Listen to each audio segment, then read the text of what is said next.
there is. I'm probably from a privileged position because I've worked both in Dublin, UCD, but also I've worked in Edinburgh and Cardiff and London. And I see great things that are happening here. I think certainly for encouraging collaboration, some of the government initiatives with the Science Foundation Ireland and some of the other funding mechanisms for actually getting people to talk are very good. So I think you should be very proud of some of the systems you've got in here. And certainly when I've worked in other parts of the UK, I've borrowed some of the ideas you've had here. The life science sector and the biopharmaceutical sector play a pivotal role in the Irish economy.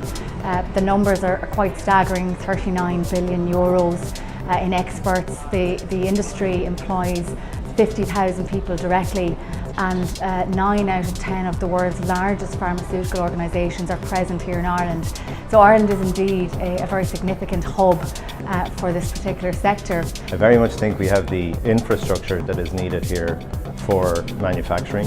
First of all, we have world-class facilities, quality graduates, a strong regulatory environment, and a can-do business attitude. I mean, if you look at the way Ireland's positioned itself as far as the type of businesses that have been brought in, there's a significant amount of emphasis that's been placed on manufacturing here. You've got everything from the big pharma companies now to some of the smaller biotechs, and they've certainly been able to utilize a very educated population of people, both engineering and science, as well as an infrastructure that's been built that people have been able to take advantage of. It's a real opportunity going forward.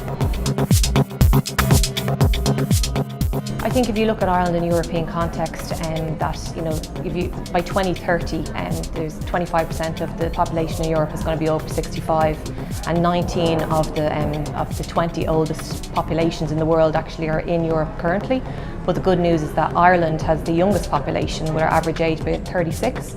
38% of our population have a third level degree or higher.